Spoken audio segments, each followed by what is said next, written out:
Value Investing FM, episodio 205.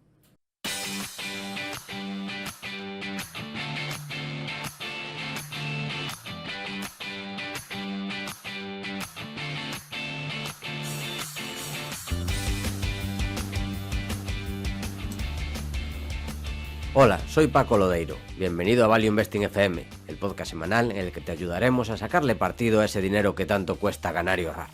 ¿Cómo? A través del método de inversión más seguro, sensato y rentable, el Value Investing. Te recuerdo que si quieres sacar partido a tus ahorros y no sabes cómo empezar, tienes a tu disposición mi curso gratuito de Introducción a la Inversión en Bolsa en la web academiadeinversión.com. Y yo soy Adrián Godás, colaborador de Academia de Inversión, fundador de Hacia el Danubio, rey de Godás Academy y emperador de Godás Research. Si te interesa la inversión en minas, este es tu sitio. Te animo a hacer el curso gratuito en godasresearch.com. Y esta semana tenemos un programa, bueno, para empezar, sorpresa. No hay warnings. No hay warnings, que llevamos varias semanas con warnings, pues esta semana nothing to add en los warnings. Sí.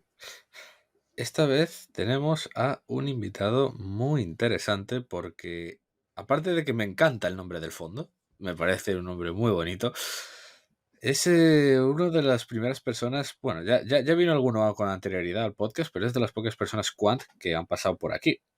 Sí, vamos a mandarle un abrazo a Nacho desde aquí, si nos está Sí, escuchando desde Lisboa, a él seguro que sí, y a seguro su que lo está mujer haciendo. también, que es una mujer encantadora. Les mandamos de aquí un abrazo a los dos. Ujú. Seguro que nos escucha, segurísimo. Pues sin más dilación, presentamos a nuestro invitado, que es Carlos Escámez. Fue analista de renta variable en Cartesio Inversiones, premio Morningstar a la mejor gestora europea multiactivo de 2018. Antes, analista en VS Investment Banking, rotando por departamentos de mercados, es CFA y ingeniero industrial por la Politécnica de Madrid. Bienvenido a Value Investing FM, Carlos. Hola, ¿qué tal, Paco, Adrián? Encantado de estar aquí con vosotros. Bueno, Carlos, como siempre, hacemos unas preguntas iniciales y empezamos por tu pasado. ¿Por qué empezaste a invertir? ¿Qué te atrajo de este mundillo? Porque además eres ingeniero industrial, no estudiaste temas relacionados con finanzas, aunque bueno, otra cosa es que sirva para algo los estudios relacionados con eso, pero bueno, eso sería otro tema. Sí, pues mira, yo la verdad es que no sé si es un poco raro mi perfil en ese sentido, pero yo desde relativamente pequeño he tenido claro que me quería dedicar al mundo de la gestión. Esto me surgió de pequeño cuando mi padre me llevó a una conferencia de uno de los fondos, de una de las gestoras grandes españolas. Y allí en la conferencia, pues yo la verdad que no me enteré, por supuesto, de nada de la parte de finanzas, pero lo que sí que veía es que ese trabajo al final en lo que se reduce es en ver el mundo desde arriba, a vista de pájaro, e intentar entenderlo en conjunto, intentar entender las sociedades, las economías, los movimientos políticos, empresariales a nivel global, ¿no? Es estar un poco, ver el mundo desde arriba y eso me atrajo muchísimo desde el principio. Entonces, ahí la verdad es que me enamoré de este mundo y ya desde ahí se me quedó esa idea en la cabeza e intenté orientar mi carrera en ese sentido. Luego, como decís, bueno, estudié la ingeniería, pero porque no por nada, sino porque se me daban mejor los números que las letras, creía que la carrera la podría hacer mejor y me imaginaba o intuía que, bueno, ese perfil a lo mejor cuantitativo o esa capacidad de pensamiento abstracto que te puede dar ese tipo de carreras podía ser útil y aportar valor en el mundo de las finanzas. Entonces, así es como me enganché a este mundo y así es como lo fui orientando. ¿Y recuerdas cuál fue tu primera inversión o cuándo empezaste a invertir por tu cuenta? Pues la verdad es que fue también poco después de que me picara el bicho de la inversión, que bueno, visto a toro pasado, creo que todos los niños hacemos tonterías, y una de las tonterías que hice en su momento es ponerme a invertir sin tener ni idea, y ahí compré acciones de bancos españoles, no por otra cosa, sino porque veía que el dividendo era muy alto. Y ahí creo que saqué una lección bastante importante, más allá de como la inversión en sí, que incluso creo que gané algo, que fue el entender desde el punto de vista de un inversor, pues no profesional, a lo mejor, de una persona que no es su trabajo o no es su dedicación o no está especialmente formada en ese mundo, ver cómo entienden el mundo de la inversión en bolsa. O sea, pues ese tipo de ejemplo, oye, comprar acciones porque tienen dividendo alto, que una vez pues estudias, te formas y lo analizas, ves que no es un motivo adecuado para comprar una acción, pero en su momento pues lo ves, y así de esa manera entiendes bueno, a la gente no profesional cómo invierte, y te ayuda mucho a tener una conversación con ellos a la hora de intentar explicarles pues por qué conviene formarse, por qué conviene o delegar la gestión en gente profesional frente a tomar las decisiones por ti mismo. También a toro pasado ahí descubrí que todos esos dividendos que cobraba de las acciones de los bancos españoles realmente no eran dividendos, eran pequeñas ampliaciones de capital que no aportaban ningún valor. Pero eso ya fue mucho más adelante. Y por curiosidad, ¿cuál era el fondo que fuiste a ver con tu padre, a escuchar en la charla? Pues en su momento fue una charla de Bestinver, cuando todavía estaba Paramés como gestor. Y allí, pues bueno, no sé si mucha gente asistiría a esos eventos. Además, tenían al analista en China que hablaba de las compañías chinas, de cómo afectaba un movimiento en Estados Unidos a una empresa europea. O sea, fue esa visión global la que me enganchó. La verdad que suena muy bien y veo que como casi todo el mundo, empezaste también sin a no ser consciente, por Paramés. Sí, sí, sí. Yo a Bestinver creo bueno, que los inversores españoles sí les tenemos que reconocer un valor importante, y ha sido la formación que le han hecho a los españoles en la inversión, tanto profesional, independiente y a largo plazo. O sea, creo que son tres elementos en los que han insistido mucho, han invertido mucho en formar a los inversores españoles, y al final, bueno, creo que es un valor que han aportado tanto a los gestores españoles como a los propios inversores.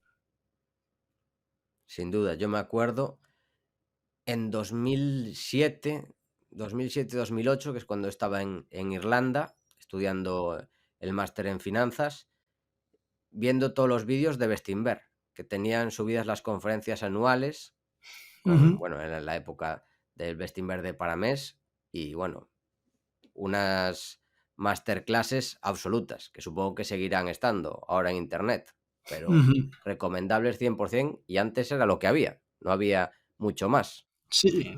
Muchísimo valor aportado en general al value investing en España. Ahora hay mucho más, se ha extendido, y quizá es lo que ha hecho que se haya extendido tanto con relación a otros países donde este tipo de inversión pues es mucho más marginal. Totalmente, totalmente de acuerdo. Y siguiendo un poco por esta línea, ¿cuál es la lección más importante que has aprendido durante tu carrera como inversor?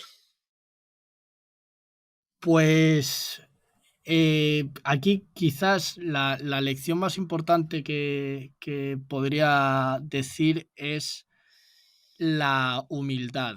Y la humildad en el sentido de hay que estar constantemente cuestionándose tus principios, tu filosofía, tus bases. No, que no quiere decir constantemente cambiándolas, pero constantemente cuestionándolas y viendo si tiene sentido. Y ese cuestionamiento tiene que ser un cuestionamiento honesto.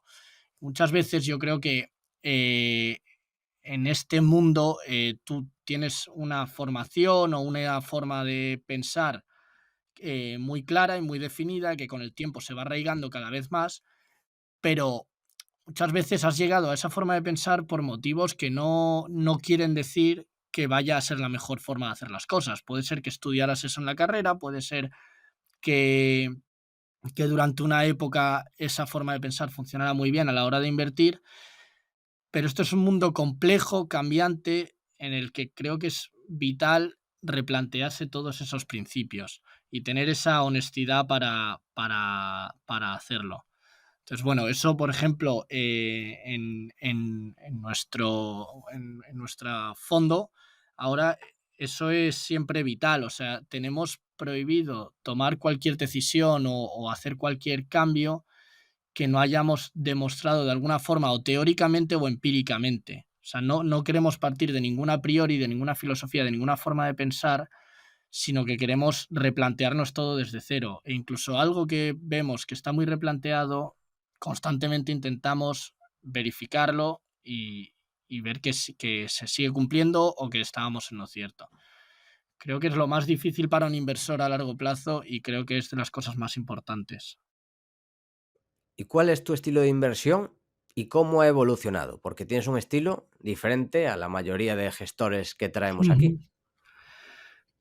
Pues mi estilo de inversión lo definiría como value investing auténtico. Eso quiere decir, o lo que pienso que quiere decir es que hay valor en cualquier tipo de compañía si la diferencia entre la valoración de sus flujos de caja y su precio, si hay una diferencia, ¿no? Y una diferencia que puedas invertir y aprovecharte de ella. Entonces, en ese sentido, no creemos en el value como compañías baratas en términos de PER o en growth como compañías que van a crecer mucho o en compañías de calidad porque tengan mucha calidad. Creemos que es todo una intersección en el que lo que buscamos es una buena oportunidad de inversión, que como digo, es simplemente la divergencia entre precio y valor. Eso bueno, ha evolucionado bastante desde cuando empecé a invertir, donde pienso que, o quizás sea normal, o en España esté más arraigado, el value entendido como compañías de PER bajo o de alta rentabilidad a corto plazo, ¿no?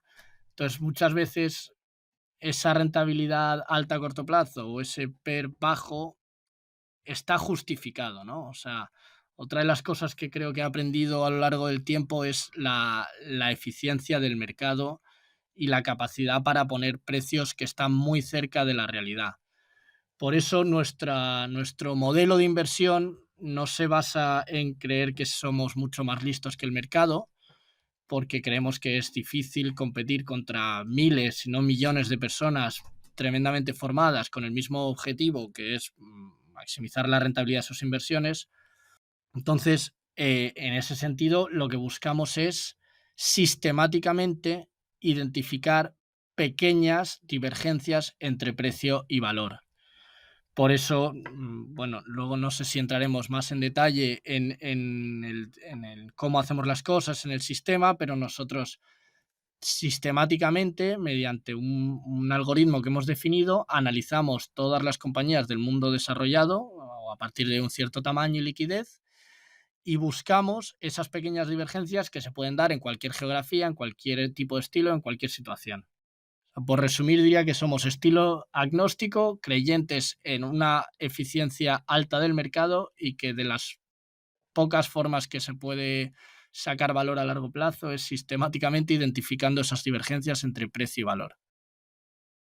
Que por cierto, a todo esto, creo que no hemos dicho el nombre del fondo. Ah, correcto. El fondo es Paradox Equity Fund, que sé que a Adrián le gusta mucho. Y la historia del fondo, del nombre del fondo, es una cosa quizás un poco rara, pero lo pusimos porque según una acepción en inglés, una paradoja es el antónimo de un axioma, siendo un axioma una verdad que se da como cierta sin ser demostrable, ¿no? Entonces nosotros partimos con la idea de que en el mundo de la inversión hay ciertos axiomas, ciertas verdades que se toman como ciertas, Y nosotros lo que intentamos ser es lo opuesto a eso. Oye, nada es cierto porque sí, todo lo vamos a comprobar y vamos a hacer las cosas a nuestra manera, de una forma reflexionada y repensada desde la base. qué bonito suena.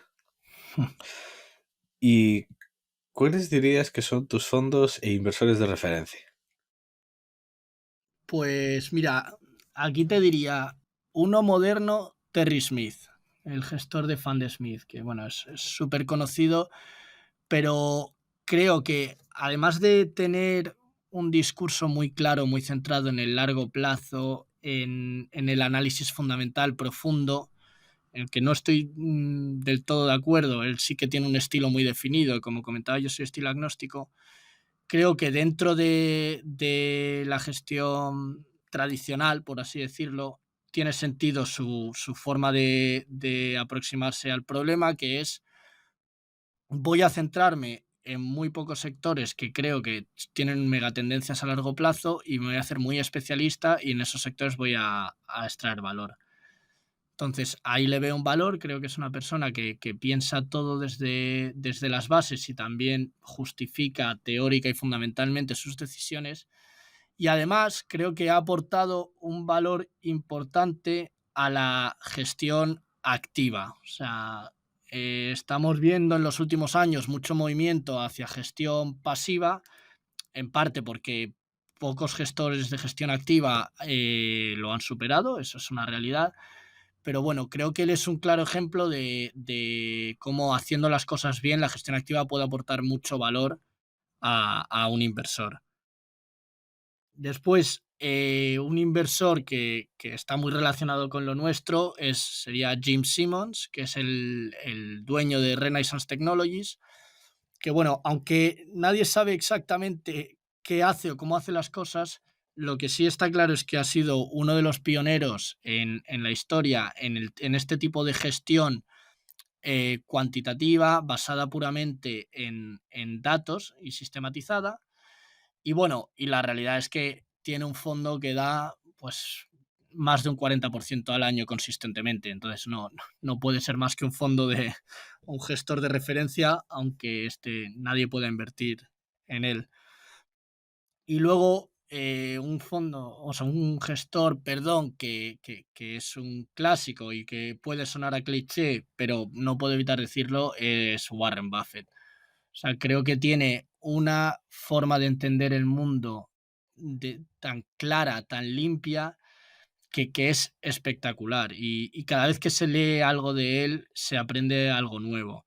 O sea, de hecho, a propósito de toda esta rotación que ha habido en el mercado, de esta inflación que estamos viendo, tiene un artículo que publicó en la revista Fortune en 1977 que merece mucho la pena leer. Y para que se entienda lo que digo de lo que se aprende leyéndolo. ¿Y qué dice el artículo? ¿Lo puedes resumir muy brevemente? Pues el artículo, muy brevemente, lo que viene a decir es que el retorno que las compañías sacan es fijo independientemente de la inflación. Él dice que tus ventas pueden subir, pero tanto tus costes como tu base de activos subirá eventualmente o bajará eventualmente y al final el retorno sobre el capital de las compañías está fijo en torno al 12% de forma nominal. Entonces, eso a lo que concluye es que la inflación siempre va a ser perversa cuando sube para la rentabilidad real en renta variable. O sea, si tu rentabilidad bruta va a ser de un 12, o tu rentabilidad nominal va a ser de un 12% y la inflación va a ser del 7%, tu rentabilidad real va a ser del 5%. No se va a mantener la rentabilidad real, sino que se va a mantener la rentabilidad nominal. Interesante. Sí, además tiene varios comentarios o varias ideas muy interesantes. Por ejemplo, su forma de ver el rol que juegan los gobiernos en las compañías, que él como lo define es que los accionistas de las compañías tienen acciones de clase D, pero que las acciones de clase A, B y C son los gobiernos, que son los que primero cobran dividendo, los que tienen claim antes a todos, a cualquier tipo de beneficio que cualquier otro accionista. Tiene ideas muy interesantes, muy claras y que dan que pensar. Interesante. Bueno, Carlos, volviendo al tema del fondo, nos gustaría saber cómo surge la idea del Paradox Equity Fund, tratándose de un fondo de este estilo, un fondo quant, un fondo diferente. ¿Cómo surge? De repente os reunisteis tú y Miguel, que bueno, es el otro gestor, que no hemos hablado de él. ¿Cómo surge esta idea? ¿Cómo se fue Sí, cuajando? pues mira, yo, vamos, después de terminar la carrera, con esa idea en mente de dedicarme a la gestión, no pude entrar en un fondo directamente. Al final son empresas pequeñas que necesitan gente que esté, bueno, formada y aportando valor desde el principio, pero sí conseguí una oportunidad muy buena, como habéis comentado, en banca de inversión, que fue muy interesante. Además, tuve la oportunidad de ver pues tanto la parte de mercados como la parte más corporativa, la parte famosa de M&A. Entonces, te da una visión de cómo funcionan las compañías en bolsa desde fuera y desde dentro. Y desde ahí me moví a Cartesio Inversiones, como habéis comentado, que es una gestora española que, bueno, vosotros creo que habéis hablado con Juan Antonio, lo habéis entrevistado aquí y ya lo conocisteis. O sea, es Sí, gente extremadamente buena, con un pensamiento independiente, un foco fundamental también muy claro. Y esa fue mi formación realmente en bolsa. O sea, pues como decía, fondos son empresas pequeñas, mucha exposición desde el primer momento analizando compañías, hablando con equipos gestores.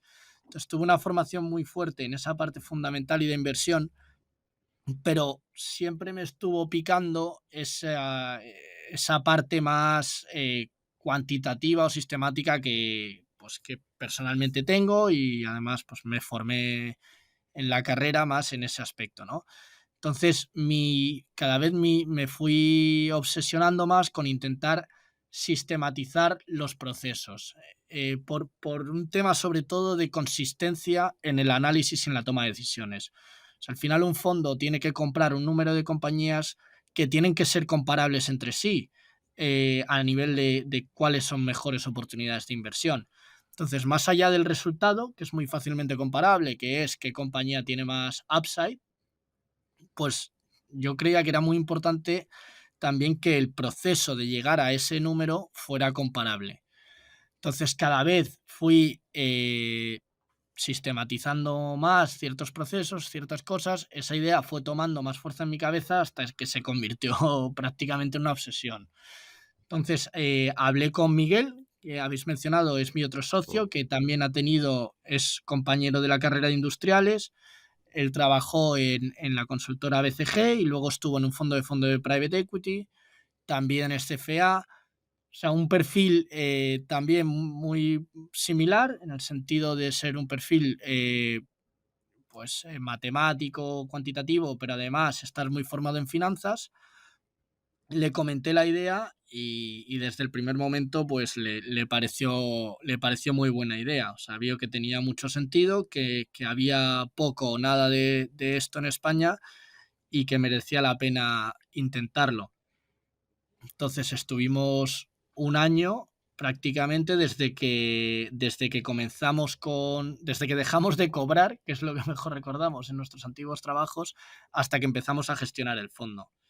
Entonces aquí lo que nosotros fundamos y la idea con la que partimos a la hora de crear Paradox es que queríamos hacer una casa de I+D de bolsa, con dos objetivos muy claros. Por un lado, queríamos replantearnos de forma independiente toda la teoría sobre inversión. Como he comentado antes, tenemos prohibido hacer nada que no demostremos teórica o empíricamente antes. Y el otro gran objetivo es sistematizar la inversión. Entonces nosotros, con todo ese conocimiento que hemos verificado teórico, hemos creado un algoritmo que simplemente lo que hace es analizar las compañías igual que puede hacer un analista tradicional de un fondo fundamental como de Bestinver, que hemos hablado de ellos. Pero a diferencia de un analista fundamental, pues el sistema tiene la capacidad de analizar miles de compañías que están repartidas por todo el mundo de forma instantánea. Es capaz de reaccionar ante situaciones cambiantes, complejas en el mercado, identificar nuevas oportunidades allá donde estén. Es consistente en la toma de decisiones, que era mi obsesión original. Es el motivo por el que vas a elegir una compañía u otra es siempre el mismo. O sea, no es porque una persona piense de una forma distinta a otra. Después, no tiene sentimientos o emociones, que es una cosa que aunque no lo parezca, es vital en este mundo. O sea, nuestro sistema no se vuelve ambicioso, no tiene miedo, no tiene un mal día y está cansado. O sea, todo eso se aparta. Y luego otra gran ventaja que le vemos a esta manera de hacer las cosas es que podemos comprobar cómo se habría comportado este sistema en distintas situaciones de mercado en los últimos 25 o 30 años y de esa manera entenderlo y poder configurarlo y mejorarlo.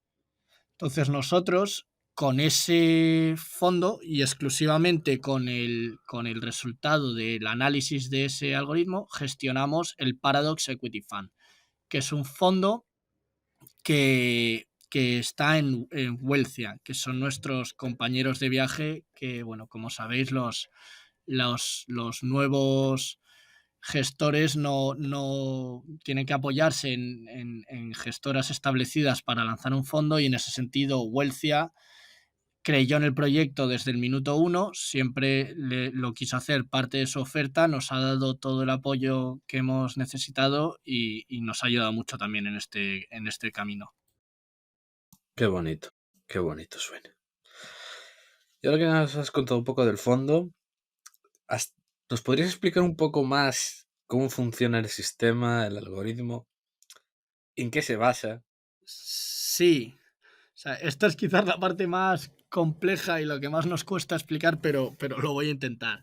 O sea, el sistema lo que tiene, los inputs, por así decirlo, son todos los datos que un analista necesitaría para hacer un descuento de flujos de caja, por así decirlo. Y la forma de tratarlos es un sistema de machine learning, que esto simplemente lo que quiere decir es que analiza millones de situaciones de distintas compañías en distintos periodos de la historia, en distintos momentos de crisis, de picos, de burbujas, y a raíz de ver todos esos ejemplos, el sistema extrae la lógica para identificar buenas inversiones bajo cualquier situación. Entonces, al final es de media, lo que te identifica es de media en una cierta condición de mercado, y para esta compañía con estas métricas de fundamentales de precio, etcétera, cuáles son mejores oportunidades de inversión. Es un poco parecido al típico, bueno, más conocido, un algoritmo de estos de Google de identificación de imágenes, que a base de ver 1000 imágenes de perros y 1000 imágenes de gatos, le pones una imagen que nunca ha visto de un perro o un gato y te sabe identificar si es perro o gato. Pues nosotros hacemos una cosa muy similar, pero lo que intenta identificar es buenas inversiones o malas inversiones. Y esto, que suena fácil y muy bonito, la realidad es que tiene bastante complejidad. Una de las mayores es ser capaces de hacer un sistema que identifique tendencias a largo plazo más que el ruido del mercado, ¿no? O sea, para que os hagáis una idea, nosotros una vez al mes operamos. Eso quiere decir que volvemos a analizar todas las compañías del universo y identificamos cuáles son las mejores, y de media, de 35 compañías que tiene el fondo, a lo mejor cambiamos entre 3 y 5 compañías únicamente, y el sistema no sabe qué compañías había antes en el fondo. O sea, eso quiere decir que consistentemente, a pesar de que una compañía ha podido subir un 25% y otra caer un 30%, a pesar de ser más 25, le sigue pareciendo que es una de las mejores inversiones. Y eso ha sido una de las cosas más complicadas de hacer, el conseguir de esa forma puramente objetiva centrarse en el largo plazo y en tendencias, y no en ruido corto plazo. No sé si se entiende muy bien, pero... Es así como funciona. Interesante, muy interesante.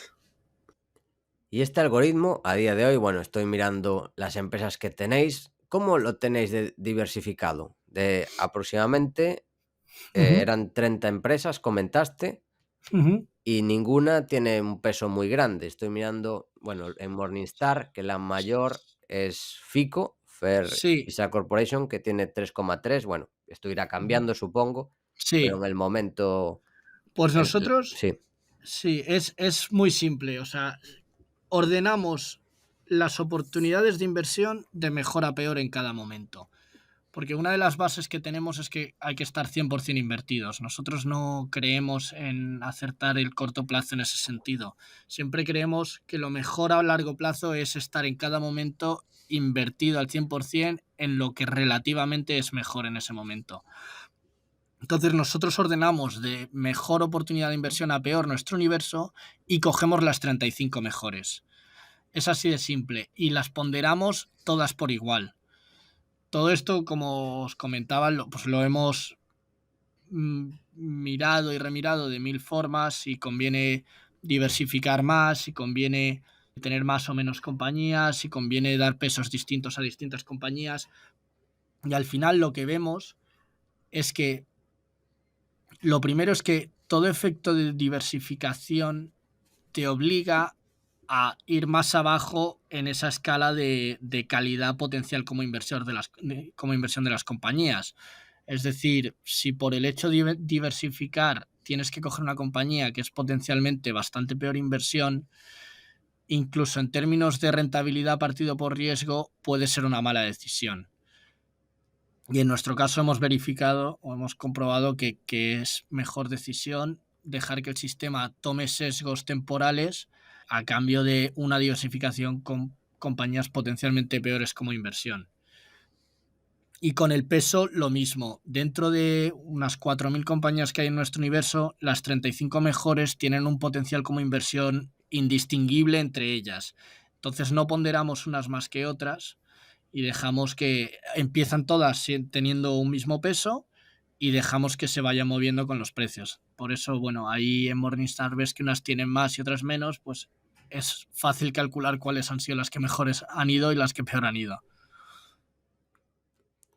Curiosamente, vuestro algoritmo, a día de hoy o en el momento que estaba la foto de Morningstar, en ese momento, que supongo que sería final del año, ¿no? A 31 de diciembre o por ahí, Ujú, llevaba un casi 70% en Estados Unidos, ujú. y los sectores, el primero salud, que hablamos de este sector hace poco, un 31,34%, y el segundo tecnología, que bueno, no sorprende porque suelen estar ahí las empresas de mayor calidad. Sí, o sea, nosotros, el algoritmo solo ve datos objetivos cuantitativos. Por ejemplo, no ve la geografía o no ve el sector de las compañías.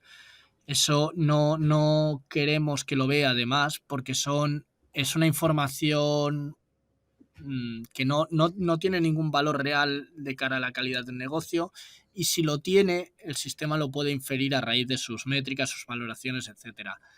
Entonces, tanto la distribución geográfica como la distribución sectorial va cambiando en el tiempo y lo podemos ver en todas esas pruebas que hemos hecho históricamente.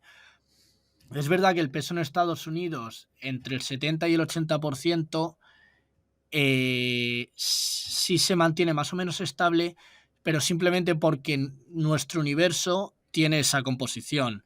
O sea, nuestro universo es las compañías más líquidas de todos los países desarrollados y Estados Unidos tiene ese tamaño, ¿no? Ese mercado es el 70% de las compañías de los países desarrollados. Entonces, bueno, eso un poco la información que se extrae de eso, que además, eh, por sentido común, nos parece muy lógica, es que las oportunidades están repartidas por todas las geografías más o menos equitativamente. Todo esto cuando hablo de compañías en general de grandes y con negocios probados. Nosotros no invertimos en compañías muy pequeñas, no invertimos en compañías en situaciones especiales, porque por la forma de analizar que tenemos, en la cual el propio algoritmo va aprendiendo de su universo para tomar decisiones, necesitemos que ese universo sea homogéneo. Entonces, en todo ese tipo de compañías con historia, con una rentabilidad mínima que exigimos, con una liquidez, etcétera, la distribución geográfica se asemeja a la distribución de nuestro universo por esa repartición equitativa de las oportunidades, y sectorialmente sí que el sistema toma sesgos. Ahora, como bien decías, la compañía lleva unos meses con un sesgo importante en empresas del sector salud y tecnología, pero en general toda la cartera tiene un sesgo de compañías de crecimiento, que eso, bueno, lo que nos lleva a tener es un grado de indexación bajo, que creemos que es muy importante si quieres superar al mercado, ser distinto a él, y esto implica que a corto plazo te moverás distinto. De hecho, pues desde que comenzamos con esta cartera, que fue en torno a junio, a final de año, la cartera fue muy bien, y este comienzo de año, con todo esto de inflación y la rotación que hemos visto de sectores más cíclicos a sectores de mayor calidad, la cartera ha caído más que el índice. Entonces eso no nos preocupa, y sabemos que esto es un juego de a largo plazo acertar el 51% de las veces, y estamos tranquilos con esas divergencias. Y en general, ¿habéis notado? Bueno, ya los resultados están ahí, que obviamente la máquina, estando a pesar de estar ciega, ha mostrado una clara inclinación por ciertas cosas, como son Estados Unidos, esos sectores. Y Sí, tú- sí, perdón. no, y aparte de eso quería preguntarte, tú a nivel personal dirías, pues sí, estas empresas que elige la máquina a mí me gustan mucho. Pues ahí hay de O, todo, o pero le discutes a la no, máquina. tenemos también como norma absolutamente insaltable que lo que la máquina diga va a misa. Porque en el momento en el que intentamos influir, ya estás destruyendo todo ese análisis, ese trabajo que hay detrás, que además, como he comentado, creemos que es muy sutil. O sea, es acertar ese 51% de las veces, encontrar esas pequeñas divergencias. Entonces eso es muy fácil distorsionarlo o romperlo si te metes con una opinión personal. Dicho eso, hay compañías que nos encantan, compañías que nos dan miedo, no por nada, por valoración o por lo que sea, compañías que yo nunca habría comprado personalmente, pero tenemos esa base, y luego tenemos muchos casos de compañías de las que nos daban miedo, que parecía imposible que fueran a ir bien, que han sido las que mejor nos han ido. Y otra cosa muy curiosa del sistema es las compañías que te descubren, ¿no? Incluso a nivel anecdótico, pero tenemos, por ejemplo, una de las compañías que mejor nos han ido, que es Copart, que es una especie de eBay de coches siniestrados americano, que es una compañía, yo personalmente no había oído hablar en mi vida. Es una compañía a la que creo que me habría costado muchísimo llegar de una forma tradicional, pero joder, resulta que es una compañía que crece al 10 o 15%, de una manera súper sostenida, tiene márgenes del 25 o 30%, una capitalización de más de 30.000 millones de dólares. Son negocios súper curiosos que anecdóticamente pues vemos que son muy interesantes, y sobre todo que no habríamos llegado nunca a ellos si no fuera de esta manera sistemática, ¿no? Y aparte de eso, una cosa que tengo mucha curiosidad es problemas con el que os encontréis al gestionar un fondo de este estilo. Pues, mira, quizás el mayor problema que hemos visto es el pasar de ser analistas a pasar a ser gestores, ¿no? O sea, antes el trabajo es simplemente analizar la compañía y recomendar, y ahora hay que hacer todo el proceso, incluido cuándo y cómo operarlas, cuándo y cómo comprar o vender las acciones, ¿no? Entonces, uno de los problemas que descubrimos es el problema de la liquidez, que nuestro fondo, a pesar de ser relativamente pequeño, ya puedes tener un impacto significativo en compañías, incluso en compañías relativamente grandes, con capitalizaciones de 6 o 10 billones de dólares, puedes tener un impacto significativo a la hora de operar. Entonces, ese tipo de ajustes, ¿no?, que tuvimos que hacer al paso de la teoría a la práctica en los primeros meses, pues fueron bastante formativos y problemas realmente serios con los que nos fuimos encontrando. Luego quizás uno de los problemas más grandes que nos encontramos también es el explicar el fondo, explicar qué hacemos y explicar por qué creemos que esto es la forma de hacerlo. De hecho, muchas veces a la gente le da miedo o le cuesta ver que dejas la toma de decisiones a una máquina. Y bueno, eso es uno de los problemas también que nos vamos encontrando. Muy curioso. La última de esta parte, no sé cómo enfocarla. Y es que aquí solemos preguntar siempre por mayores errores a la gente que viene por aquí. Pero claro, el fondo es bastante joven y lo elige una máquina. No sé Sí. cómo preguntaros vuestros errores. Si no, también puedes comentar algún error tuyo como inversor histórico también, una combinación. Claro, eso es lo que, o sea, pues como dices, oye, cometeremos muchos errores, seguro que hemos cometido, pero quizás más interesante es errores, bueno, en mi carrera personal de como inversor, ¿no? Y ahí quizás más interesante o más relevante que hablar de un error concreto, de una decisión, que muchas veces incluso una mala decisión, un mal resultado era una buena decisión ex ante, pero lo que sí que creo que son errores reales son errores de proceso. Esos son los que a largo plazo pues, te van a llevar a obtener un resultado peor. Y en mi caso concreto, creo que mi mayor error ha sido la falta de flexibilidad a la hora de reevaluar ideas de inversión. Al final, cuando tú le dedicas semanas o meses a analizar una compañía, cada vez la conoces mejor, hablas con el equipo gestor, pues cada vez forma más parte de ti, está más arraigada y cada vez te cuesta más cambiar tu mentalidad y tu forma de percibir esa compañía. Es una compañía que a lo mejor va muy bien y de repente cae, siempre es muy fácil racionalizar los motivos por los que ha caído, quitarles importancia y asumir que a largo plazo va a seguir siendo una buena inversión. Y en mi caso, pues, ese creo que ha sido un error bastante común. Y más complicado todavía y más relevante quizás es el reevaluar no solo tu compañía en concreto, sino el conjunto de compañías que deberías analizar.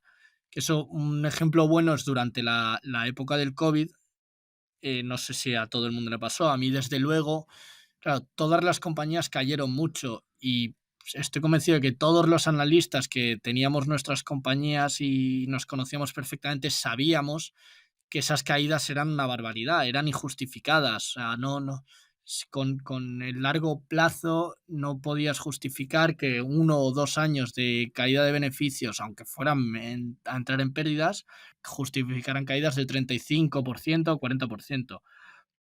Y siendo eso cierto, y estando en lo cierto que esas caídas eran exageradas, lo que es muy difícil en ese momento es ver otras compañías que hayan tenido caídas más exageradas todavía para su negocio o para su tipo de empresa. Entonces, no es tan fácil como ha caído más de lo que debería, voy a aguantarlo, sino que lo correcto habría sido, ha caído mucho, voy a ver el resto y si hay algo más interesante todavía relativamente. Y ese yo diría que ha sido mi error más frecuente como inversor. También parte de por lo que me hacía más difícil dormir por las noches y me hacía más pensar en cómo sistematizar todo eso. Bueno, Carlos, pues muchas gracias por la explicación del fondo de Paradox Equity Fund. Y ahora vamos a pasar a las preguntas finales. Bueno, Adrián, no sé si tienes alguna duda más sobre el fondo, si te ocurre algo más. No, nada más. Ahora, Carlos, que sepas que ahora viene lo importante del podcast. Todo lo importante viene aquí ahora. Lo importante y lo difícil. Sí, viene lo Exacto. complicado. Ahora viene lo complicado, donde la gente se traba. Pueden explicar las cosas más duras que han visto jamás en la contabilidad. Empresas que han visto en Tailandia. Pero esta es la parte más complicada que más se la atraganta a la gente. Bueno, veo que me lo ponéis encima fácil. Venga, vamos allá. Venga, pues empezamos para calentar con unas preguntas rápidas. Y empezamos por un deportista o equipo histórico de cualquier deporte. Pues mira, ahora justo he descubierto recientemente una persona que me parece espectacular, que es Jimmy Chin, que no sé si lo conocéis, probablemente os suene el documental de Free Solo, que es sobre el escalador que escala el capitán de Estados Unidos sin cuerdas. Pues Jimmy Chin es el director de este documental, pero lo que es uno de los mejores escaladores del mundo. Ha escalado picos que no ha escalado nadie. Es uno de los mejores esquiadores del mundo. Es uno de los mejores fotógrafos del National Geographic. Tiene un Oscar. O sea, creo que es una persona ya dentro de un deporte como es el alpinismo, la escalada o el esquí de fuera de pista complejo, de súper alto rendimiento y que requiere una mentalidad brutal. El no contento con eso, además, ha añadido toda esa parte artística que nos ha permitido a la gente tener acceso a ese mundo que pues probablemente tuviera poca difusión. Y bueno, creo que tiene un mérito brutal y que además su trabajo es espectacular y lo recomiendo mucho. Un artista. Artista, siempre he sido muy fan de Cervantes. Creo que es un español que ha conseguido cambiar el mundo mediante una innovación, que creo que eso tenemos siempre que valorarlo y tenerlo en mente. Y otra cosa que me encanta de él es como en una temporada una época donde la vida era durísima, todos sus méritos y todos sus logros los consiguió a través del humor, que para mí tiene mucho más mérito incluso que la tragedia. Y aquí por contar una anécdota curiosa de él que siempre me ha hecho gracia, es que Cervantes no sabía sumar, era bastante malo. De hecho, en el Quijote hay varias cuentas que hace y están mal. Y resulta que no contento con no saber sumar, por algún motivo le gustaba llevar la contabilidad de negocios de la época. Y claro, pues la mayoría los acababa haciendo mal e incluso lo llegaron a meter en la cárcel varias veces por este tema. Vaya vida la de Cervantes, eso no lo sabía. Sí. Curiosísimo. Bueno, la siguiente, un empresario, y me gusta tu originalidad, o sea, que te pedimos que la mantengas, que no digas Amancio Ortega, Roig, etcétera, que estoy No, seguro que no va a ser así. no, pues aquí esta es relativamente fácil para mí porque, vamos, yo y toda mi familia somos de Almería y ahí tenemos un ejemplo que creo que es de los empresarios mejores de España y más, en el más puro sentido, que es Cosentino. No sé si conocéis su compañía, son los que hacen el Sí, Silestone, que es todo, pues bueno, es una persona que empezó de cantero en las minas de Almería y, y a partir de los dos valores más importantes que creo que debe tener un empresario, que son la perseverancia, él mismo dice que ha quebrado 3 veces en su vida, y la reinversión constante, o sea, es una mentalidad que en España quizás nos falta un poco, pero nunca se ha contentado con lo que tiene, pudiendo haber hecho vida de rico hace mucho y siempre todo lo que el negocio ha generado lo ha seguido reinvirtiendo y al final ha llegado a crear un líder mundial, internacional, innovador y aportando mucho valor tanto al país como al mundo entero, ¿no? Pues la verdad que es un orgullo almeriense. ¿Filósofo o pensador? Pues filósofo, siempre me ha gustado Ortega y Gasset. Creo que en el mundo en el que nos dedicamos, que va de intentar predecir el futuro y somos conscientes de la dificultad que conlleva, y más en temas sociales o políticos, que al final, bueno, es en lo que se resume la economía, pues dentro de eso Ortega y Gasset ha sido un grandísimo visionario social y del mundo, ¿no? O sea, aparte de ser uno de los padres del liberalismo, creo que tuvo una visión muy clara de los problemas de las democracias modernas y los vio hace muchos años, ¿no? Aunque no estoy, o sea, estoy de acuerdo en sus ideas y su análisis, creo que al final las soluciones que puede plantear son tan utópicas como cualquier sistema de gobierno que no sea la democracia pura. Pero bueno, siempre esa capacidad de prever el futuro siempre me ha sorprendido en él. Un sitio para comer y qué pedir en ese sitio. Pues un sitio que me encanta y todo el mundo que venga a Madrid se lo recomiendo es el restaurante Barrera en Alonso Cano, que la verdad que no es el sitio más glamuroso o moderno del mundo quizás, pero tienen una cocina tradicional que muchas veces es más sofisticada de la que nos pensamos, incluso la de nuestras abuelas, que sienta fenomenal y que está buenísima. Y ahí hay que pedir las patatas revolconas, sin duda. Da miedo, pero sales más ligero que de comerte un tartar por ahí. ¿Y en Almería? ¿Algún sitio para comer y qué pedir si vamos por Almería? En Almería, sin duda, tenéis que ir al restaurante Barrio Alto, que es un restaurante que está en un pueblo de pescadores cerca del aeropuerto, que además de poder comer el mejor pescado de Almería, merece la pena conocer a la dueña, a Marinati, que de verdad, si vais por allí tenéis que conocerla.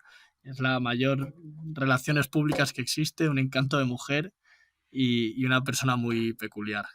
Es la experiencia completa. Una canción. Pues, aquí en canción, yo pasé mi infancia en México, siempre he tenido bastante contacto con la cultura y una de mis canciones favoritas es Hasta que te conocí de Juan Gabriel, la versión directa. Es una canción de 9 minutos, pero tiene una fuerza que es espectacular, vamos, desde luego mucho mejor que tomarse un café. Una película. Una película, recientemente he estado repasando cine antiguo, que soy bastante malo para todo eso y me ha sorprendido muchísimo. Me han encantado todas las películas de Billy Wilder, en concreto Testigo de Cargo. Además de reírte mucho, es que sorprende lo modernas que son las películas. Ya en los años 50 el humor es igual al de hoy en día.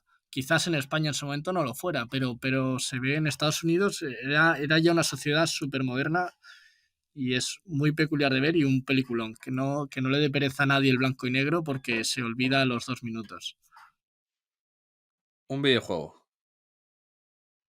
Un videojuego, bueno, tengo que decir el Super Smash Bros. De la Nintendo. Aquí, ¡Ole!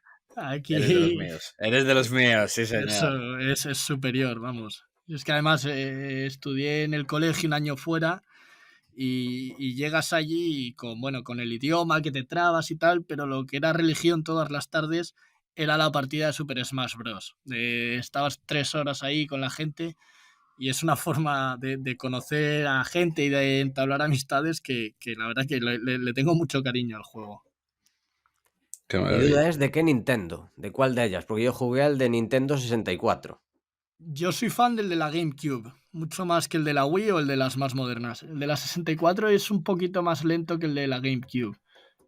El de la GameCube es el que es el mítico, el que tiene a los fanáticos. Sí, sí, allí teníamos el de la Nintendo 64 y el de la GameCube, pero al final jugamos más al de la GameCube y al de la Wii no jugamos.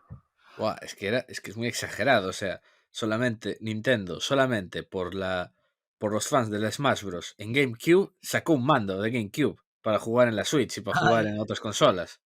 Lo sacaron por eso, el mando para la... Claro, porque la gente jugaba en GameCube porque les flipaba la GameCube, el Smash. El Smash es un juegazo. Bueno, Buah, y es la una gente que locura. juega bien es espectacular, ¿eh? Las Buah, cosas que hacen. Es una preciosidad, ¿eh? O sea, Sí. es increíble. Oye, echaremos una partida, pero vamos, sabiendo todo está tanto me vas a fundir.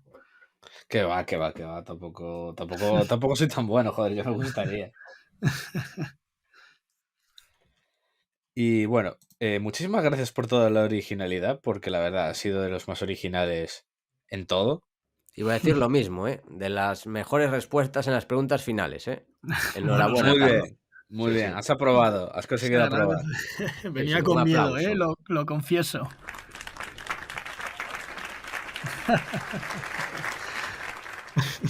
Esta es la parte que más aterra a los invitados. A ver. O sea, digo esta, la que acabas de contestar. Porque la gente se queda ultra pensativa, no sabe qué responder. Tú ahí, con un par y poniendo cosas originales. Así me gusta. Bueno, se agradece. Y ahora entramos ya en las preguntas finales y empezamos con ¿qué has aprendido este último año? 2021. Pues bueno, la verdad que este año para mí ha sido el de lanzamiento de proyecto, vida nueva, o sea, ha sido brutal en experiencias, en aprendizaje.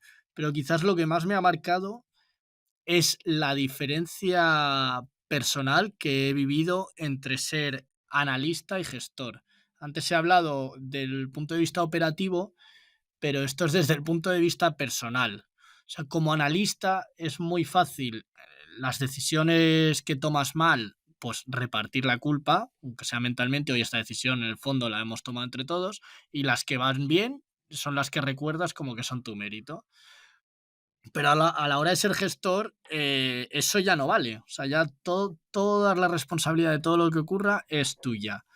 Entonces, yo después de haber estado pues, 4 años trabajando en un fondo de inversión, pensaría que lo tenía perfectamente asumido, el mercado, cómo se mueve, pero me ha sorprendido mucho cómo me ha afectado personalmente pues, los movimientos del fondo en estos primeros momentos, tanto por el error de tomar las decisiones como que eres tú el que en el que la gente está confiando, ¿no? Su dinero.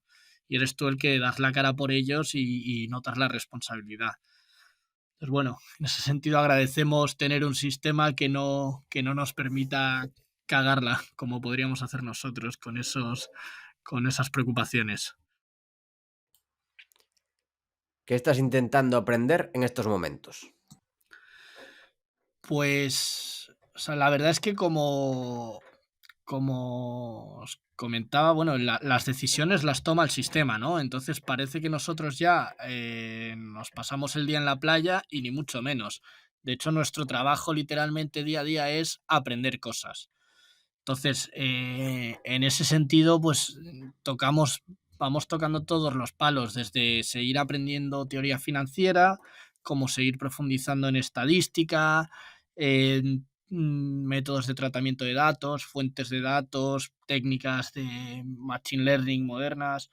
O sea, es un constante aprendizaje, por resumirlo quizás, en esas dos vías, en la vía de inversión y en la vía financiera y en la vía más técnica de tanto matemática como de programación en sí. Y llegamos a la última, ¿qué consejos y libros para inversores? Pues mi consejo para todos los inversores, y creo que es un consejo que merece la pena tener en cuenta, es que le dediquen tiempo a la gestión de su patrimonio. O sea, que se lo tomen en serio y que sean conscientes de la importancia que tiene la gestión del patrimonio. O sea, muchas veces le dedicamos más tiempo a decidir qué sudadera nos queremos comprar, que qué fondo queremos invertir o qué compañía comprar.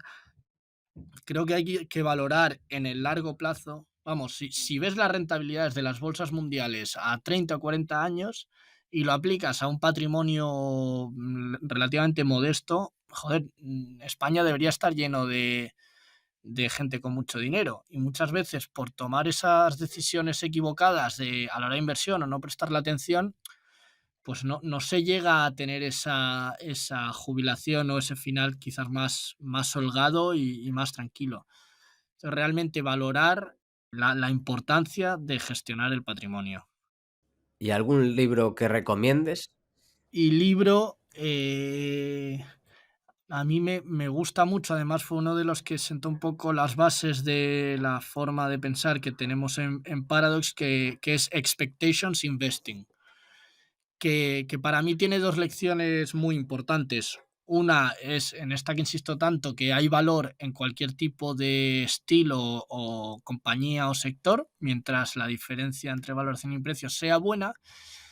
Y otro punto que yo saqué del libro que me parece súper importante es el escuchar al mercado. O sea, el mercado en conjunto es un ente con una inteligencia y un conocimiento brutal. Entonces, no despreciar la información que el mercado aporta sobre las compañías, sino escucharla, aprovecharla y tenerla en cuenta a la hora de tomar decisiones. Pues muchísimas gracias, Carlos. Ha sido un programa muy interesante, con un enfoque diferente. Y para terminar, te cedemos el micrófono para lo que quieras. Bueno, muchas gracias a vosotros por dejarme aquí contar mi vida y dejar explicar el fondo. Creo que es importante que la gente vaya conociendo este tipo de alternativas oye, que se puede innovar en este mercado y que se puede seguir adelante. Y nada, simplemente pues que estamos abiertos para cualquier persona que tenga interés en el fondo, en nosotros, en la forma de hacer las cosas.